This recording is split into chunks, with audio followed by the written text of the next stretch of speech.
Hi guys, my name is Darragh O'Connor and it is the Total Wrestling Writers Podcast episode 10. Thank you very much for joining us a little bit later than normal. It is a Sunday, so the Sunday after the greatest Raw Rumble, and of course I am joined this week by Tony Cottam. How things, sir? Oh, how you doing? Not too bad. How's things for you? Good, man, good. Busy. It's been a lovely day here in Ireland, which is strange because usually it's raining, but other than that it's been pretty good. Crazy week in wrestling, so a lot to talk about. Yep, there definitely is a lot of good and bad to talk about. Hit that. For sure. And on this week's show, we have a special guest from WrestleView.com, one of WrestleView's main writers from back in the day, Mr. Dave Stevens. How are things, sir? I'm good. Just your typical wrestling fan next door nowadays. Yeah, it's been a while since you've been in the wrestling media, but you go way back in the wrestling media, so it's pretty cool to have you on the show, man. It's a privilege. Let's do this. So, okay, first things first, guys. Friday was strange for me because I actually sat down and watched the Greatest Royal Rumble at 5 o'clock in the day, and I was like, wow, this is what it must be like for Americans when they watch pay-per-views because the sun's outside. What was your experience with this, Tony, watching this, not 1 in the morning? It was bizarre. I was covering it over on the Twitter feed at T Wrestling Mag, and I said pretty much the same thing when it started. I'm like, this is so bizarre.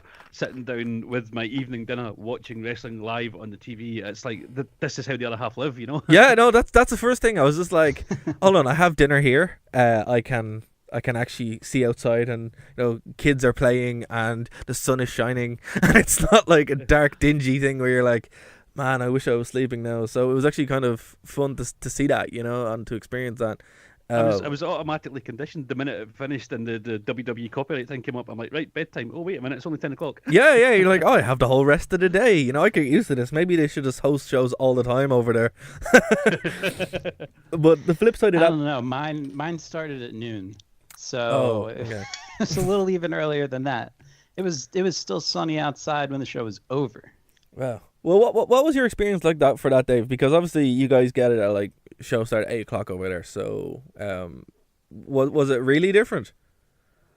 It was very different in the fact that a lot of the normal audience is at work or school Right. when the pay-per-view started, and I think that had a lot to do with the reaction to it. But I took off and was like, "No, I'm in. I got to see this." Like, I had a really good idea of what the event was going to be, and it was, and it was humbling to watch. Right. So let's get into it. It was a show that, Tony, we had talked about this, that there was some controversy surrounding it, and there's some news dropped on that which we would talk about. But going into it, we had said that it's kind of overshadowing WrestleMania. It looked to be a more interesting show in a lot of ways, given the fact that The Undertaker had a casket match, we had a cage match, the return of Triple H with John Cena having more to do than he did at WrestleMania, in a real sense, and a 50-man Royal Rumble. So Tony, what was your overall expectations going into this? Well, going in, like we said, the matches that they'd set for it made sense, and they at least had a coherent reason for happening, which was a bonus on a lot of the pay-per-views these days, where they're just thrown together on the last go-home show. But watching it, what I expected and what we got was, it was kind of different. It was kind of more like a glorified kind of house show. You had like the greatest hits tour, so you had like the ladder match to try and grab people there. You had the steel cage match to grab people there. That opened up with that John Cena versus Triple H match, which very much felt like an old school. This is how wrestling works. Here's how when you're supposed to cheer. We're going to set the match out to try and get these emotions from you, so you know what you're doing. Because some of these guys that were watching it probably never seen live wrestling on that level before. Yeah. So yeah, I think in the ring anyway, it delivered what it set out to deliver. Right. That's kind of what I felt too. Like, it's one thing that we kind of overlooked as such, and I use that term lightly, because again, a lot of these guys probably never. It's not that they didn't see wrestling, just they probably never experienced it live. Because obviously going into it, they knew what to chant, they knew when to say, this is awesome, or all that kind of stuff, and actually get into it. When the show kind of progressed, but the way it was laid out and the way it unfolded, it really was kind of like an expedition spectacle, which is, going into it, that was more important. It wasn't a WrestleMania as such, but It kind of felt like it. It felt like a WrestleMania didn't have as much consequences, but still a lot of things happened that was very, very interesting. And that was it. You know, I kind of think like the overall thing that people missed is that it was an exposition rather than, you know, it's supposed to be like a thing to bring through and end storylines and be a little cap for everything. You know, which is what we're seeing here. You know, that's my takeaway from the Smarky reaction to this.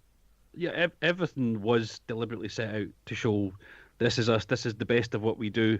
To that extent, I was kind of surprised the Big Show wasn't there, because I thought they might have wheeled him out as, you know, this is the world's largest athlete, but I suppose they had Great Khali, so that's their giant. And you could actually hear the crowd sort of take an intake of breath as Khali lumbered down the ramp. That's it. You know, I think we mentioned this actually, Tony, a while ago, that, you know, the reaction to someone like Great Khali or Big Show or something is lessened after you see it every single week.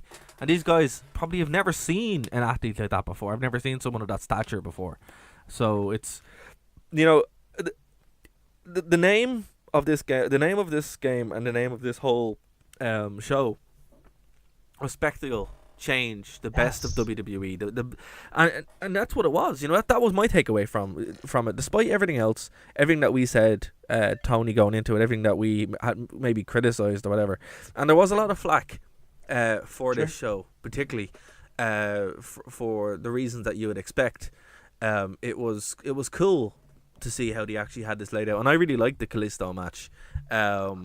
Loved it, absolutely loved it. He just about stole the entire show.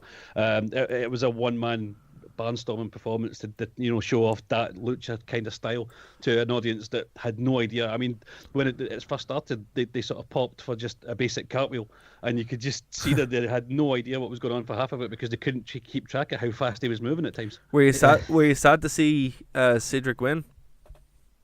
No, I think he's deserved that. He's carved himself out a good career off the back of that reception that he got at the Cruiserweight Classic. I think it was definitely his time. What they do with him now, I don't know, but I think he did deserve like his WrestleMania moment and this Greatest Royal Rumble moment on that stage to show that he can hang. He does deserve to be there, and it's it's something different. You know, we've gone from the character heavy 205 Live or the Enzo years to now it's back in the ring, and Cedric is as good as anyone in between those four ropes. Okay. I've seen a lot of Cedric's work in PWG, and he's come a long way, and he's starting to get down those expressions and that character that WWE teaches you. And it shows. It really shows. And I mean, Kalisto can go. The guy can just flat out go. Moving on here, the WWE Raw Tag Team Championships are on the line with Matt Hardy and Bray Wyatt versus The Bar. This was obviously something that could have gone either way. And to go back to your point there, or the overall point that it was nothing happened. Oh no, definitely something did happen. You know, Matt Hardy and Bray Wyatt are the tag team champions there. They've really started to go with this the elite woken character, and it's rejuvenated Matt Hardy, not only Matt Hardy but also Bray Wyatt's character. Like, Bray Wyatt now is more interesting than he's been in years. Yeah, it's taken a woken Matt Hardy to get Bray Wyatt from his slumber as well, because he was just bumbling along in the mid card for a while, aimless. You know, he'd come out, he'd cut a promo, he'd blow the lamp out, they'd do something, and that would be it. There was no progression for him, but at least now he's on an arc. Whether it's the beginning of one or the end of another one, we don't know. But all of a sudden, he's interesting again, and that match as well. When I was watching them coming down the ramp, I was just thinking, how are the Saudi Arabians going to react to woken Matt Hardy of all people? But they caught on. There was delete chants all around the stadium, which, again, it's heartening to see. It's crazy. Like, that's the thing that surprised me most. I'm like, they're going literally to the other side of the world, to what has historically been a very regressive environment.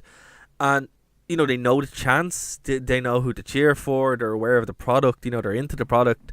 The crowd is good and respectful. It's crazy. Like, it really is just like, wow, this is way more important than just a wrestling match. You know, this is like... I mean, yeah.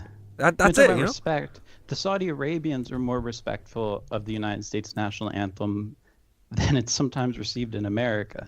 I mean, that in and of itself, that moment when they broke into applause after, I was like, whoa, this is this is a cultural moment. But I don't want to make the whole thing just about how monumentous it was, because the matches themselves, I don't want them to get lost either. Because like you said, there were some really great matches in this show. For sure. And like it started off, with a slow burn match, but particularly by the time we start getting into the mid card, and guys, the mid card in this show alone was really strong. It just went from you had your tag team match, and then you had a very, very decent match with Jeff Hardy, with Jinder Mahal. And look, it wasn't great to write home about, but it was a decent match.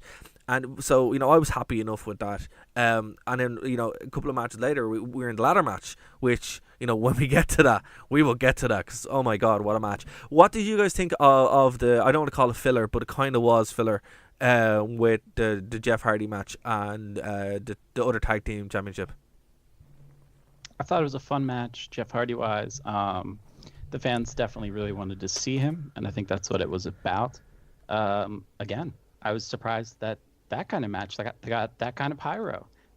It really set the stage for what was to come. And man, I don't know. What do you think, Tony?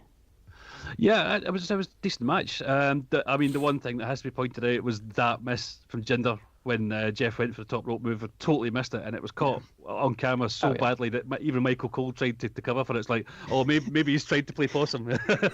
Or didn't I think Corey threw, and then he hit the mat so hard that Jinder's knees might have started to shake, and that's why. I said on the Twitter feed. I said on the Twitter feed it was perhaps the wind of the kick that missed that blew him over. When this whole Jinder Mahal sensation started, and everybody started to go around saying, "Oh, my guy's the best ever. What have we been missing?" I said, one day people are going to remember that he's still Jinder Mahal. Yeah, there was a couple of those, yes, they're still who we think they are moments on the show. That was one of them. Guys, don't hinder Jinder, remember. We want him to come back to 3MB. But on that note, though, at least he made it to Saudi Arabia. Drew was in the gym with Natalia at one point. I seen her posting during the show that they were training together. Oh, well, that's true. That's true. I was surprised. I don't know the legalities and how is Jeff Hardy allowed to travel outside of the United States? Exactly. That's a good point. That himself. That's a good point, actually. How many? He had a bunch of federal charges. That's a good point, because I know he couldn't. On that point, I know he couldn't come to Ireland a couple of years ago for TNA, and he was replaced by Sting. I actually have that sign on my wall behind me. That says, due to health issues, Jeff Hardy has been replaced by the Icon Sting from the event. He always had his yearly injury just before the UK tour. Yeah, I know, but the thing about it is, I actually asked the security for that sign, and I have it framed behind me. That's awesome. Because it's just the funniest thing I've ever seen in my life. But yeah, that's a good point. How is he able to travel? I know. Look, they must have just thrown money and been, hey, look, we'll have him back, and all substances will be kept away from him. Wink, wink. He's not on our site for 2 days.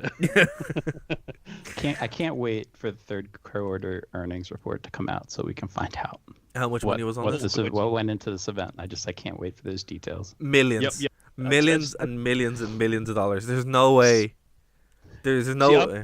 I'm the total geek. That side of things has fascinated me just as much as what actually happened in the ring. From the actual outset of the show, the way it looked like a WrestleMania, right? Yeah. It did. It was weird to see. It was like, people. Yeah, it was like filled with people, the steading, the pyro, all that kind of stuff. And then I was just amazing. The stadium looked really, really good. Yeah, that's right, Tony. Oh, it's beautiful. It was just built in 2014, 2015. Yeah. It's world class, really, really, really great, and it hosted well. I don't know, were you guys did you guys buy the pay-per-view, or were you watching on the network? No, I was a network kid. Right. What about you? I have the network. I don't even think they sell. It was for sale. Do they? It was for sale in Britain on Sky Box Office. It was. I think it was 20 quid. Yeah, it was. And if you did that, you are a schmuck. But No, you are a very supportive person of the industry who just is foolish enough to be so supportive. You've missed the network somehow. There's got to be a more polite way to say that. I haven't figured out how yet, though. And that was the thing, because when I was watching it, I was waiting for the lag, because I know when I got the network initially, the second year it came out, the WrestleMania and the Royal Rumble were a bit choppy, and then the Beast from the East was also a little bit choppy as well at points. This only crapped out on me once, and after that I was like, okay, it's fine. You know, it was crystal clear and in high def and all that kind of stuff as well. So the network is improving. I was kind of unsure exactly how it was going to, you know, transport over because of the time zone difference and, you know, the distance, but it was great. Sorry, I didn't have a tiny bit of lag. The only thing that was noticeable to me was whatever camera they were using for the sky shots of the fireworks outside. It must have been a different frame rate or something, because it just wasn't syncing up correctly. But other than that, and that's an inside technical detail, but the way it was broadcast was still the same way it was coming into them.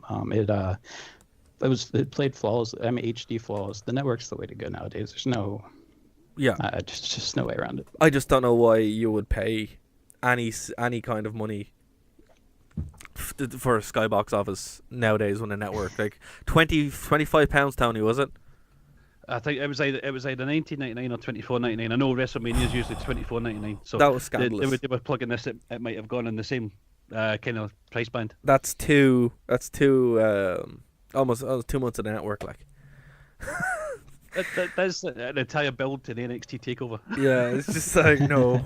Why would you? You know, and I had it on the PS3 and I was watching it. And I'm like, it's perfect. You know, except for that one or two things, and I was pleased to see that as well. You know, this also answers the question, guys, that WWE can do pay-per-views outside of the US and Canada. Yep. Yeah. 100%. And not only will people watch it, people will react to it and actually accept it as, you know, a legitimate pay-per-view. And that's something that, you know, has been the reason people saying, oh, well, that's why we're not able to do, you know, a WrestleMania or Royal Rumble or SummerSlam, except for the time we did it over in the UK, outside of the US. And this answers that definitively. Yes, they can. Especially if it's on a Sunday. Yeah, like this was on a Friday. So a lot of Americans and other people in the West, for sure, only caught parts of it because they were in school or work, and maybe won't even take the time to go back and watch it, which, again, is a real shame. But I think that you're 100% right. 100% right. I don't ever see a WrestleMania leaving the US because that's too big a US brand. It's almost become like Super Bowl like in the pop culture echelon now. But one of the other shows like SummerSlam or Survivor Series or even the Royal Rumble, I could see definitely coming to the UK at some point. Yeah, like that's one thing, Tony. You know, again, it's one thing that people in the UK and Ireland actually as well, they will mention over and over again. Oh, what was that? What was that They always call it WrestleMania. What was that WrestleMania that was in the UK? And you're just like, oh no, that was SummerSlam, you know. And they said, oh, they should do that again. I remember watching it, you know. And my fear going into this, and I got a little bit of a feel of it actually, when I was watching it. Just one or two things they did. It kind of took me back to the old Insurrection shows and the Rebellion shows. Tony, you remember this that they did? Oh, yes. I don't know if you have you ever seen these, Dave? I have. Yeah, these were like taking me back to when I was like 10, and they'd be on, and you'd get them on Skybox Office, and they'd be on like a Saturday. Vinnie Jones. Vinnie Jones. Yeah, but that was kind of like where it was so localized to, you know, Saudi Arabia. They were kind of like, hey, you know, we're here, we're doing this, and I'm just like, wow, this kind of takes me back to Insurrection, you know. But that's the thing, you know. It's we've come so far now with WWE as a brand that they're not so reliable. They're not so reliant on hamming it up. You know, they can actually have these big story, big angles carried over, just like you'd watch on a Raw, just like you'd watch on a regular pay-per-view. And that's the real interesting thing, because, you know, we had title changes on this, we had stuff carrying through, and it wasn't just like, you know, you watch Raw now on Monday and everything's going to be forgotten, because that's not the case at all. This was a lot of this kind of stuff was done to set up obviously Backlash, which was big as well, and you know that's worth talking in itself. But even going into the WWE and a Continental Championship match, that was a ladder match, you know, and that's going to be addressed. They're going to talk that up. They're also going to talk about the Roman Reigns thing. Like, guys, they did a huge angle there, basically, you know, a screw job angle in a sense. They're going to bring that up again. So this pay-per-view directly is going to impact the setup to a quote official pay-per-view, and that's worth keeping in mind, because I can't remember another time in the WWE run where they actually did this, you know, where they had an insurrection or they had a rebellion, or what was the one in Australia? Global warming. Global warming. Global warming. Yeah, like come on, like if you didn't watch those, they wouldn't have an impact. But here, the I thought major it was setup. Hogan and Ric Flair's magical tour. What happened? What happened to that tour of Australia? Oh Oh, god. that was WWE World Wrestling All Stars. Proto TNA back in the day.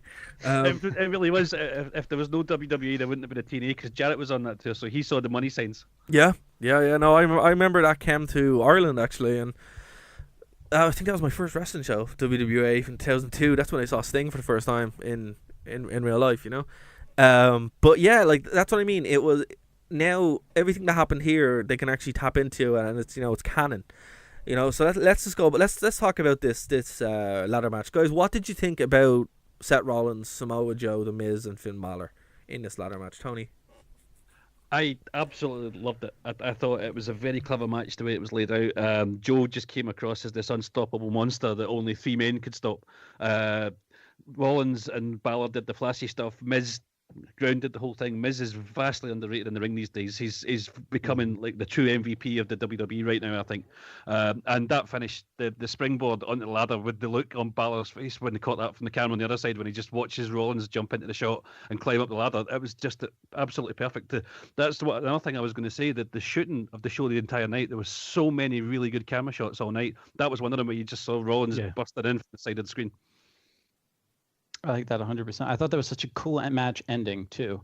Certainly not the first time it's been done, but it's such a great way to end a ladder match, especially when 99% of the time people are like, oh, why do you climb up a ladder so slow when you're trying to win, blah, blah, blah.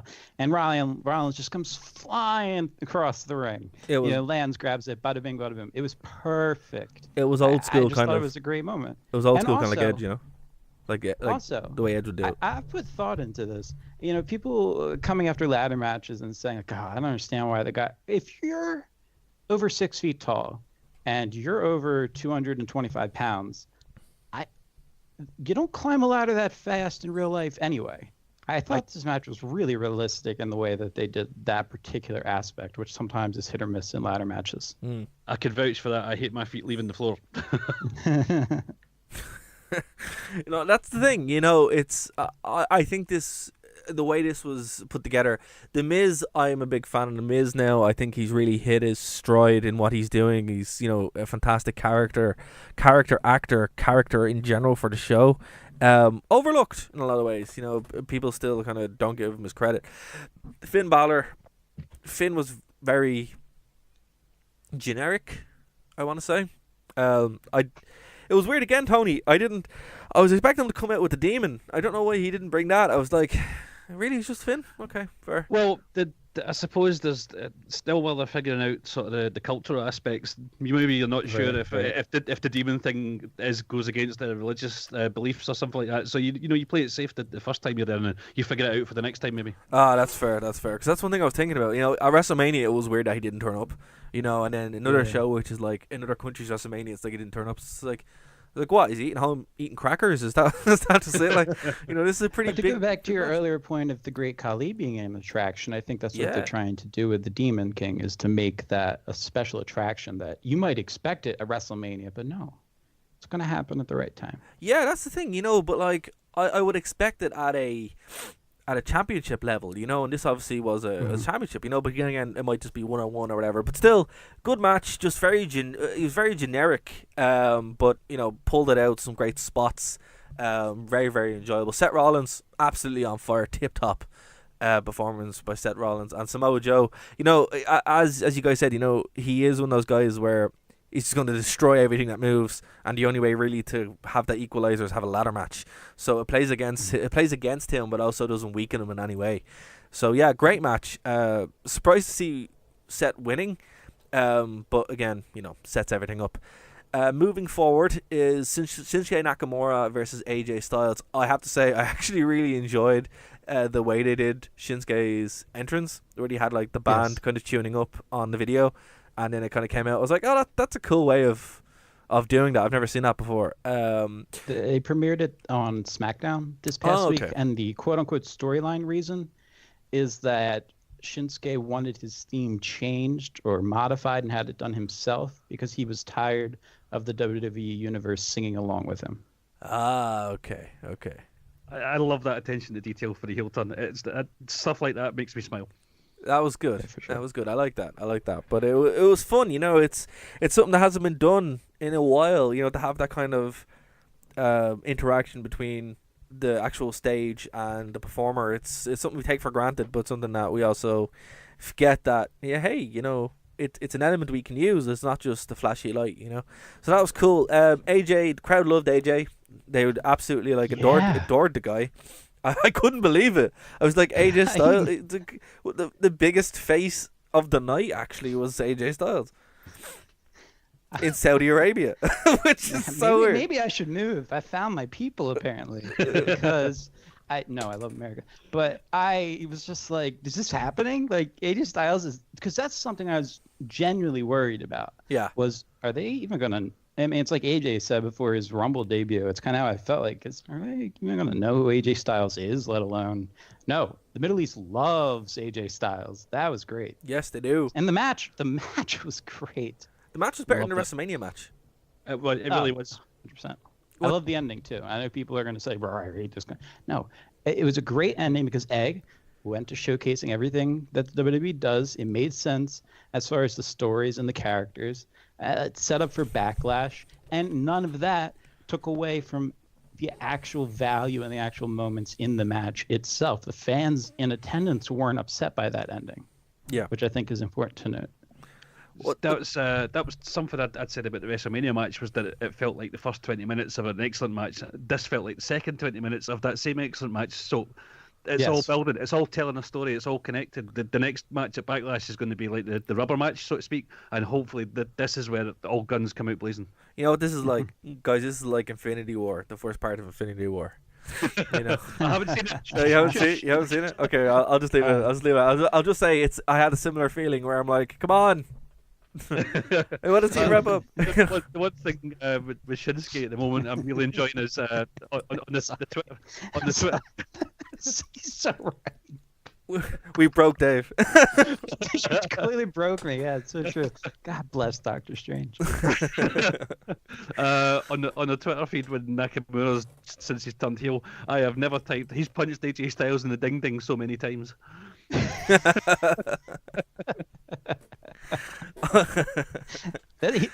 One of the, I don't remember which one was. One of the commentators literally said it when they're like, "Dude, AJ's made a career off of that for the past month or so." Well, there's an old spot. I'm sure it was from a Road Dogg match where somebody kept. I think it was Cena kept going low on him, and eventually he comes out wearing a steel cup and she injures her wrist, and that's how he wins the match. So that's yeah. Actually, yeah, I remember that. That was China's go-to. She would hit them in the crotch all the time, and then one of them wore like a cup that was steel or whatever, and it was fine.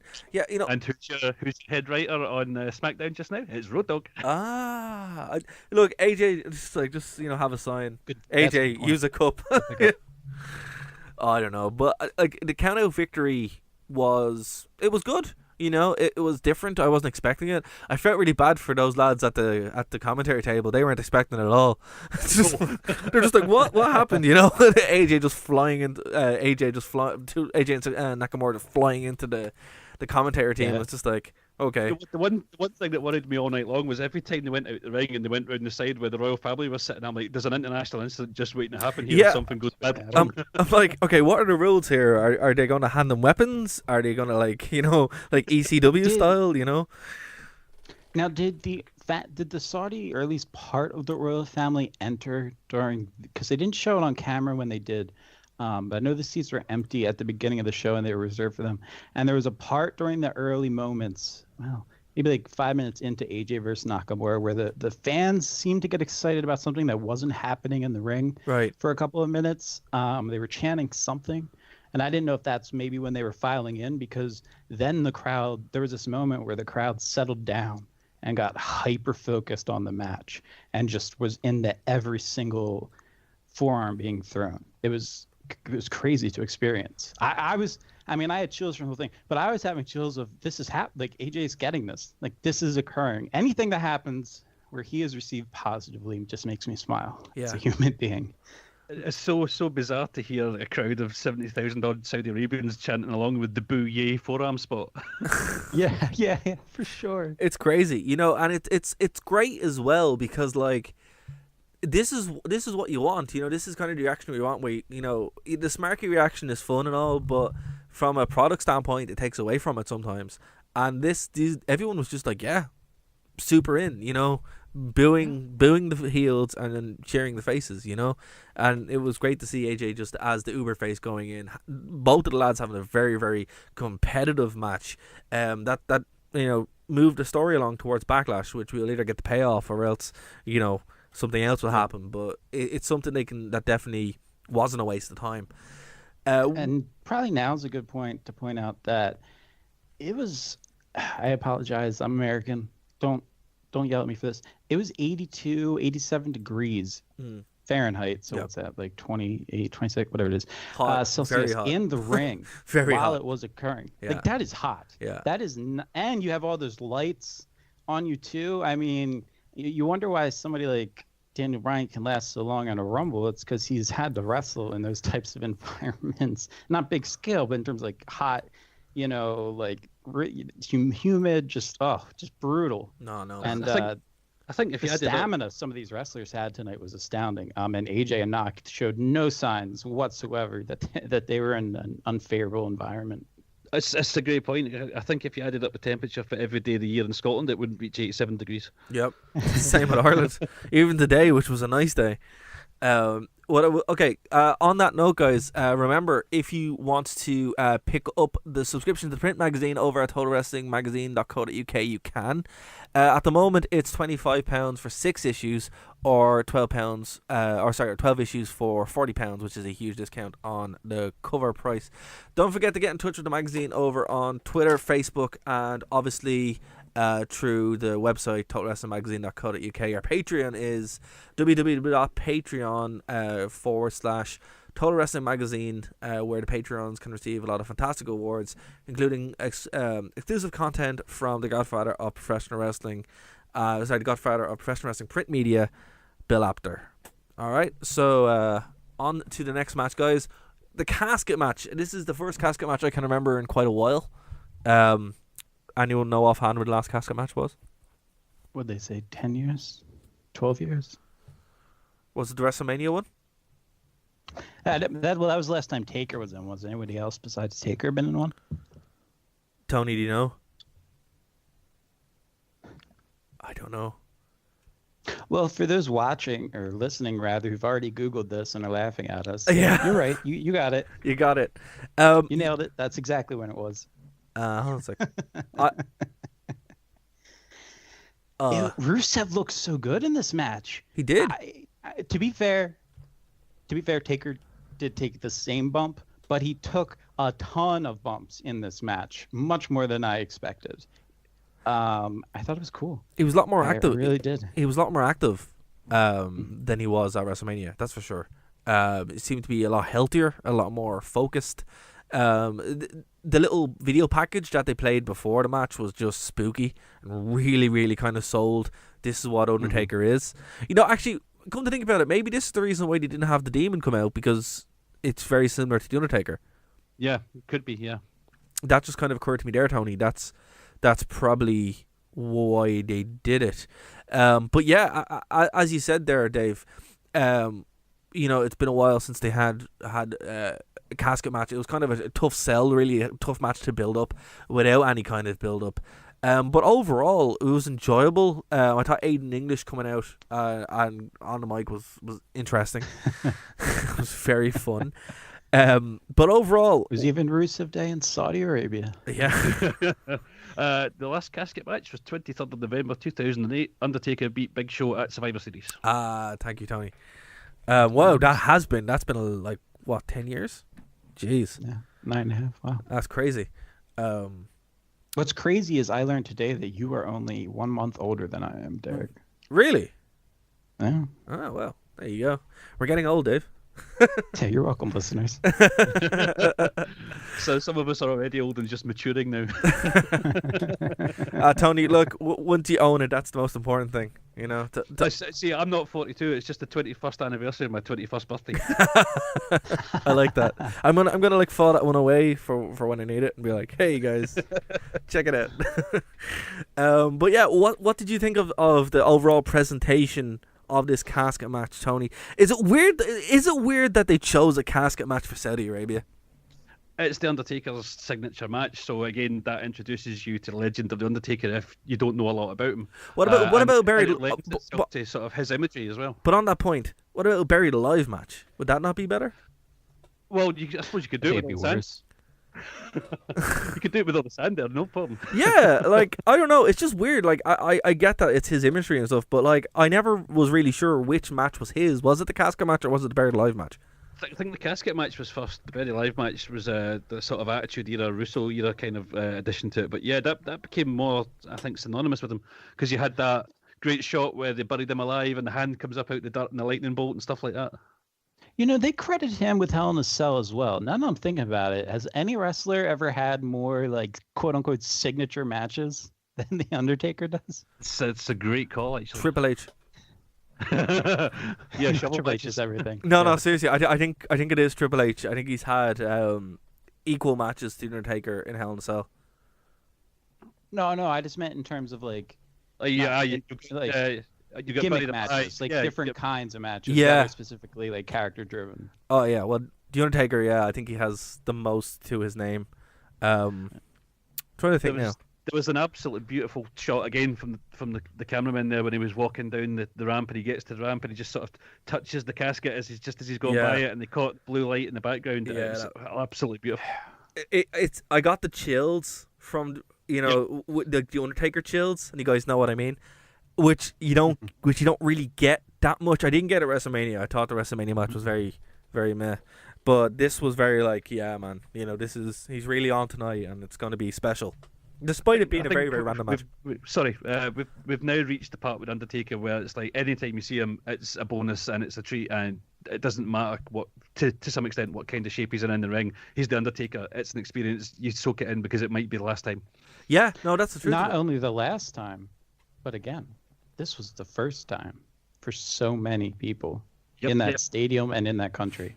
It was on state TV as well, wasn't it? Yes. Oh man, I tell you one thing. Like, I feel bad that like our state TV, which we pay for, is so terrible. We don't get WWE. We barely get a bad soap opera, which I was in for years. You know, it's. I mean, you say that, but I love snooker, so. Yeah, but like. I don't mind your state TV. No, well, no, you're not. You're not. Like it. You're not in my state TV. You're probably in Tony's state TV. At least you guys get Doctor Who and stuff. It's council telly, as we call it. Hey, look, but at least I don't know. I have like over 1,000 channels, so I don't even know what this nonsense is you're talking about, Steve. Pretty much, money gets taken off us to fund things, and it's always have to have a license to own a TV. Yeah, or else you go to jail for long periods of time, which is ridiculous. Don't you also have? You also have to pay for like a special license to watch a certain adult material, don't you? Wasn't like a law passed recently in the UK? I know not of what you talk about. Okay, I'm gonna leave it there. Just leave it there. But Roman Reigns, man, he wasn't afraid of anything in that match. But yeah, so moving forward, the steel cage match again. This had a big match feel to it, and it's weird because, you know, I was actually enthused. I think it was just, you know, the music that they play when they drop the steel cage. I was like, wow, again, this is where I got flashbacks to Rebellion 1999, which, for anyone who doesn't know, that contains my second favorite video package of all time, and my favorite Triple H The Rock match, which was a steel cage match. This is when I got flashbacks to it. Very, very good. I was surprised that Roman Reigns wasn't booed out of the building, which was interesting. I'm like, well, okay, they're just. I knew that stat about the Middle East. He's very popular over there. Yeah, he is. He you know. It's oil in that's hell. Important that you hit, it's important that you hit on that, because that's what was really fascinating to me as a fan of the product, but somebody who also used to recap and be a columnist. I was really interested in what the reactions to wrestlers were going to be. Is it going to be like Canada style, where it's bizarre, or England, where it's we like these guys? It was cool to see what this culture, who do they like? What kind of characters do they appreciate as WWE moves to become a true global brand? Exactly. You know, my advice would be for Roman Reigns to stay there and just kind of Skype himself in, because, you know, that's the best reaction he's got since, you know, he shows up with the Shield. You know, just kind of 3D print himself or like project himself in where he's like, hey, you know, because, yeah, they loved him over there, so fair play. They liked Brock Lesnar too, but, you know, he didn't really do They much. didn't quite know what to make of Brock Lesnar. Yeah, to be fair. I don't think they'd ever seen anything quite like Brock Lesnar. That's kind of what I got too, but they loved Paul Heyman. They knew Paul Heyman's stick. Well, no. Maybe not loved him, but at least they allowed him to live. I don't know if I can love. Well, there was an awkward moment where I was like, this could get out of hand really quickly. No, then like he started his promo, and I was like, back on his side. We're good. We're good. See, that's what I focusing on that. See, that's what I thought too. Like when he came out, I'm like, ooh, this could end badly. But then he actually cut his promo, and they were actually like saying his promo with him. Yeah, which it's incredible. It's crazy because I had the exact same thought. I'm not gonna lie, I really did. But then when he said it, I was just like, wow, okay, this is crazy. You know, a friend of mine had told me that he had heard a rumor that he was considering not even going. So when he walked out, I was like, oh, okay. Yeah, right, it was. I'd imagine there was a few extra zeros in that new contract that he negotiated to get him to go. Yeah. Here's all the money. Please go. You'll be fine. Don't let Brock talk. But for the match itself, guys, what did you make of it? Tony, was it what you expected? Was it different? What did you think? It was more yes and no on that point. That's a very uncomplicated answer, but it was what I expected up until the finish. I think every man and his dog had this pegged as the great coronation. Finally, Roman slaying the beast and getting his belt in front of an audience that did love him. The match itself was just. Right. It was just like somebody had found out how to do infinite finishes on SmackDown vs. Raw 2010 or something like that. It was just spear, F5, spear, F5, Superman punch, F5, Superman punch, suplex, and then the finish. Rage quit. Sorry to hark back to the Twitter feed all the time, but I ran a poll on the Twitter feed just after the match finished. Do you think it was the right decision with Brock winning, or did Roman win it? Because the way the finish came about with the feet on the floor, 80% of people said that Roman should have won that match because his feet were down. But wow. Yeah, it's a strange finish. I hope they work that aspect of the finish into the next part of the story that they're going to tell with these two. I think it was a happy accident. That's what I think. Yep. Very happy accident. Do you guys think this was on purpose? Yeah, do you think this was on purpose, or do you think this was gimmicked, or what? The finish. Going through the cage was on purpose because you could see the plastic ties break off the steel. Or you can just imagine Vince McMahon sat backstage going apoplectic, seeing them flying towards the camera. Yeah. But yeah, it was an interesting finish. Roman took a really bad landing on his head. I did notice that. He was pretty lucky to escape, but any serious injury in that. It was good to see him get up more or less straight away. But yeah, I don't think this is done with those two yet. If you watched Roman when he hit the spear, he did try and catch his feet on the second rope. Yeah. So that Lesnar would purposely land first. So I really do think it was a happy accident. But that's not to take away from the match. To hit on it felt like playing a video game thing. That's something that happened with Lesnar's character. Really, I think coming out of the Goldberg feud is he hit a point where I know we've seen so many of them now that it's like, whatever, we're tired of it. But I understand the concept. The concept is, why are we going to do any other junk? If you want to beat Brock Lesnar, you have to throw your best shot every single time. And so that's the philosophy that they're taking into these matches. Is it working? I don't know. I mean, he had a great match with AJ where they didn't have to do that. But I understand the concept behind his character. You asked if there was anything, is this match what I expected? No. Roman got in a ton more offense than I expected. Well, here's the thing. It's it came out that they're looking to try and break CM Punk's title reign. That's what the dirts are saying, and that could be true. I don't know. I'm not going to give too much validity to it, but it seems like they are building towards something with Roman Reigns to eventually crown him. And my only thought is, what does Roman Reigns' dad think of this? He must be very upset. You know, if they had have had him there at Saudi Arabia, he probably would have got up and left. He's like, God, you know, it's like you just can't beat him. Like, He's probably exploded somewhere by now. He's like, I'm just not coming to these shows anymore. It's the Piper Hogan concept, isn't it? Almost, except not Roman being a heel, where like Hogan just couldn't beat. I mean, eventually did, but Hogan just couldn't beat Piper. Yeah. Somebody just had his number. And for Roman, he just can't beat Brock Lesnar. Yeah, and it's the same with Undertaker and Hogan as well. I mean, it's a sound concept that if you have a guy like Brock who is unbeatable, whoever does beat him suddenly becomes the guy and gets the rub of all rubs off him. So yeah, it's a sound concept. It's just interesting to see where and when it goes. Was it the CM Punk record's 434 days? So the 435th day, Brock just loses to a roll up to Heath Slater or something.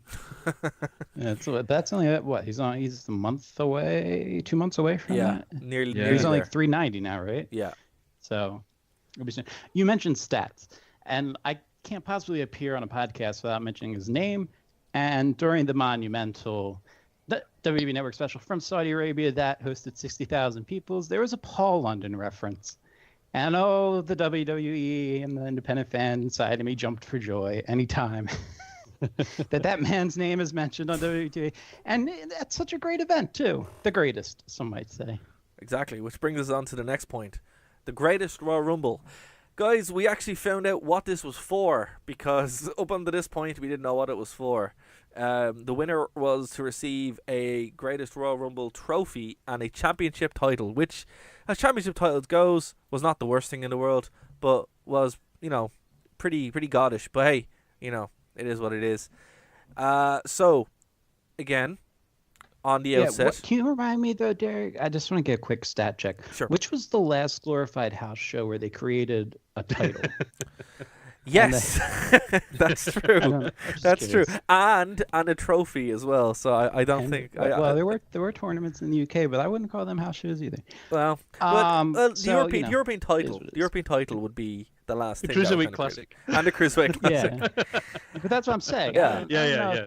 Those weren't like events, you know. I mean, those were isolated, pre-taped. They weren't live. You know. So what did we think overall, guys? Don't point out why my point was wrong 2 minutes after I think about why it's wrong. I thought it was super clever when I came up with it. And I was like, that's clearly not true. You've been saving that one. All right. What we will say, it's a rarity, and it does actually make these events stand out when they go to the trouble of literally creating a new belt and a trophy for it. You know, it actually adds that kind of weight to it. So on the outset here, what did we make of it? Did we think it was good? Did it live up to the hype? Was it kind of weird? Tony, what did you think? It was kind of weird because when it got to like number 30 and then it kept going, it was totally unusual. But it was a good. I thought it was a good Rumble match. Daniel Bryan's performance was incredible. Yeah. To consider that's basically his second or third televised match back, and he's went over an hour. It was an absolutely incredible performance. Match was laid out quite well. There was no real dead spots that you tend to get in Rumble. Sometimes some of the surprise entries, the NXT guys that were over to help with the performance center. That was nice to see them there. And of course, you can't talk about the Rumble without talking about poor Titus. Poor Titus O'Neil and the best Royal Rumble entrance ever. Well, he's now officially has the title of that Shockmaster held for a while. So, the torch has been passed. So honestly, you know what? The Royal Rumble itself, man. The rest of the show, absolutely astounding. By the time it got to the Rumble, and this was a problem with Mania, oh my gosh, we're talking this was like what, a 5 hour and 20-minute show, whatever it ended up being. Yep. By the time it got to the Rumble, I was kind of tired, and especially by the time it got later into the Rumble, because there had to be a lot of lower card kind of. Yes, it was missing that excitement. Yes, they didn't have surprise entrance, and I understand like why people were upset about that, but it's also in Saudi Arabia. How are you expecting surprise entrances when you have like super restricted control when it comes to travel and everything else? Like, you're gonna know who's gonna be there. A long night for you. You could tell, like Dave was saying there, by that 5 hour, the 5th hour of TV, the commentators were just starting to amuse themselves. They were picking on Michael Cole relentlessly. They were picking on Byron Saxton relentlessly. It was some of the commentary during the Rumble was absolutely hilarious, and not entirely for the right reasons. No, it was just it was so funny. That's a great point. Yeah, because there's another thing that I think fans might have thought was odd if you were watching it as a normal WWE fan, Michael Cole specifically was behind every single wrestler. Like, you know, when we watch him on Raw and whatever, he's like, I don't like these gimmicks. These are silly and stupid. But no, he was purposely playing up and promoting the WWE and promoting the characters with everything that happened. And that was an interesting change on commentary, I thought. For sure. It was hokey and cheesy, yes, but for this event, I think it was appropriate. And I think it gives a context to the way the WWE was envisioning this and carrying this event out versus a normal one. Tony, your overall thoughts on the way the match ended? Was it what you thought? Were you expecting Braun Strowman to win, or do you think they're going to go somewhere else? I had a feeling Strowman would win when he came in so late, and then when Cass came in late as well, and Daniel Bryan was still there. I knew they were building towards Cass and Daniel Bryan, and Cass doing that to Bryan makes him like the heel of all heels at the moment in the eyes of a lot of the SmackDown roster.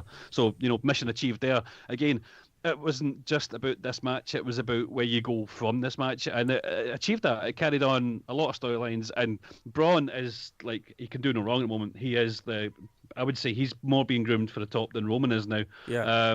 When he was getting that trophy and the belt from the guy that was in the ring with Vince McMahon, and the guy, I don't know if he was a member of the royal family or not, but he went to give Braun the belt and then pulled it back, and he made some kind of joke like, I'm going to keep it, and then Braun looked at him and he just handed it to him very quickly. He's like, no, that was a bad move. Yeah, I saw that. Was pretty funny. It's like, you probably shouldn't make that joke, guy. But Trump's a big dude. I think they telegraphed a lot of it. In terms of, it was very clear early on that Bryan was going to break Rey Mysterio's streak. Yeah. And so they gave him that record. I think Braun Strowman winning was, I'm with Tony, obviously, recently. Even though I didn't get behind the Braun character at first, he's grabbed me for sure the past few months. And I think for publicity reasons, and let's just be frank about it, image reasons, he was the better choice to win the Rumble. Yeah. Because he looks like he can pick that trophy up. Daniel Bryan doesn't. No. The trophy. No, and I love Daniel Bryan. I've been talking to the guy since he was working on the Independents, so that's not a knock. He's I'm just saying, in this particular instance, I understand and it made sense. Yeah. No, I agree.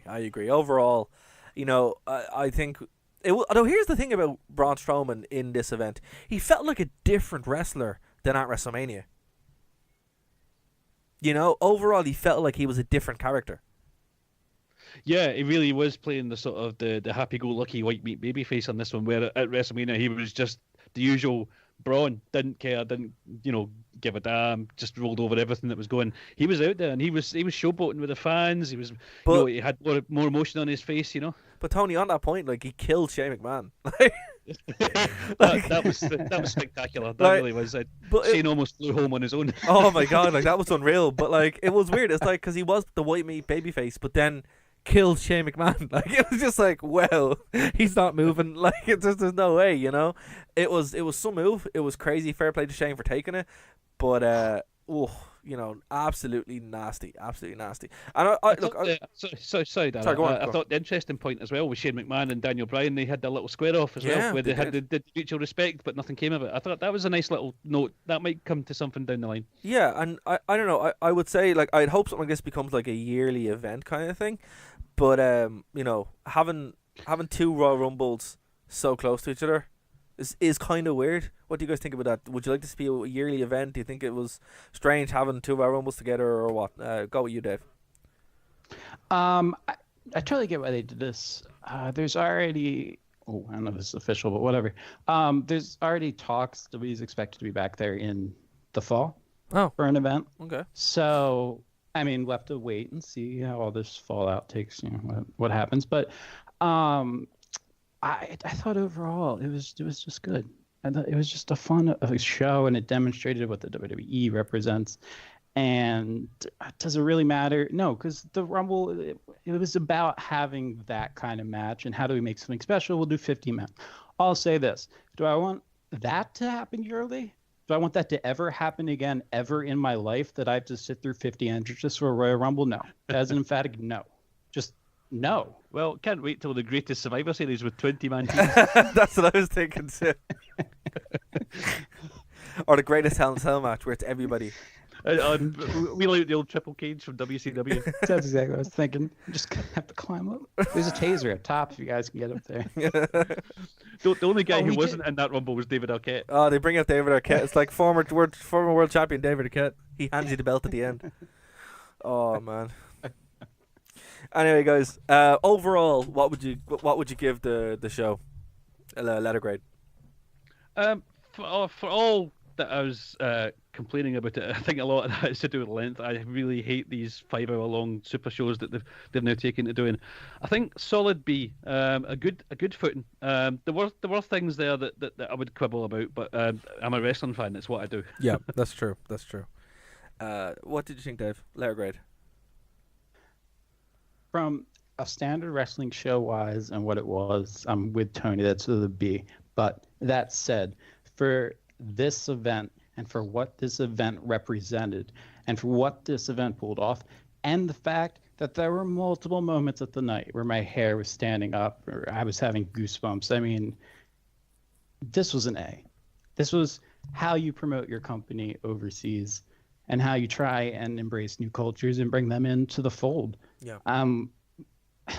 Maybe it's A for admiration, I don't know, but an A in terms of what the goal was going into the show and what came out of it afterwards. Fair enough. I understand your point, Dave.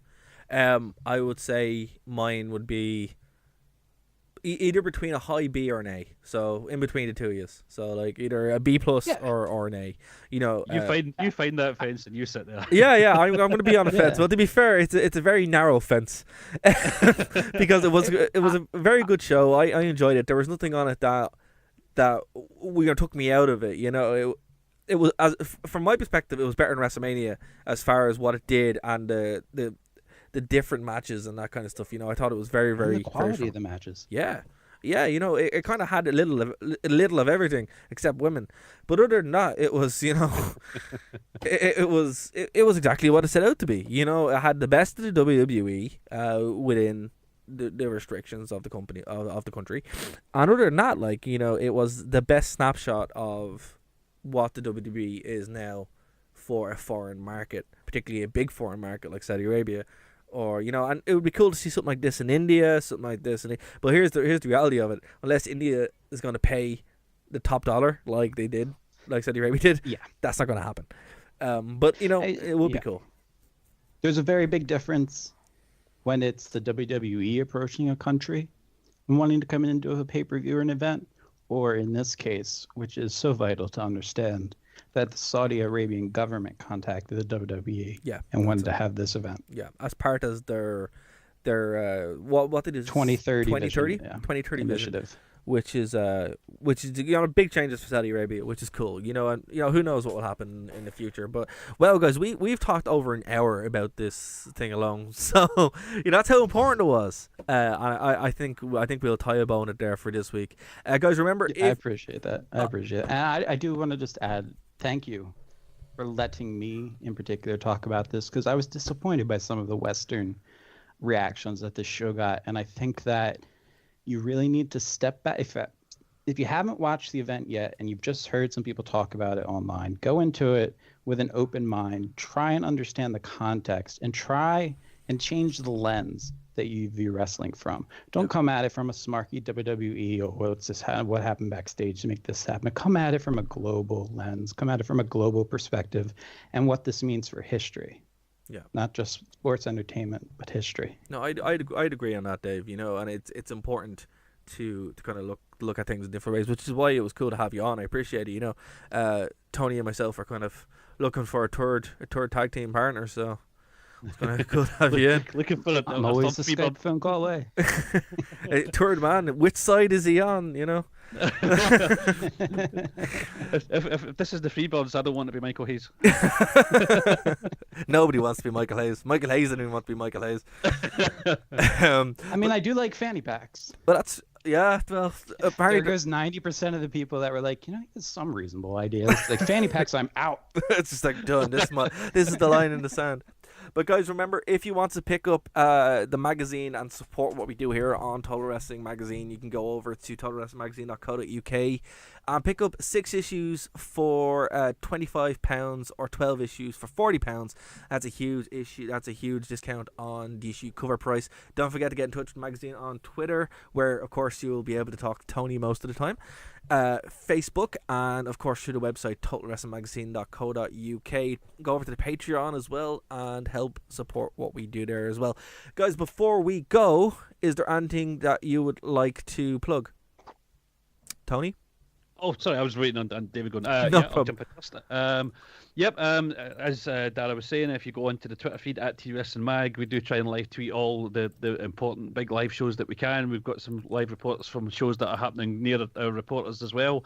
In the magazine this month, you can find my Fantasy Warfare piece where I decide who would win between Dynamite Kid and Tyler Bate. Have to buy the magazine to find that out. I'm not giving away any spoilers. And if you want to follow me or have a go at me on Twitter, as many people do, you can find me at _INNO. That's INNO. Okay. And You Dave? can find me on Twitter at the Dave Stevens. That's all I need to plug. Thank you guys. Appreciate it. Sounds good. All right, guys. Until next week, for my 2 co-hosts for Total Wrestling Magazine, I've been Darragh Connor. We'll talk to you then.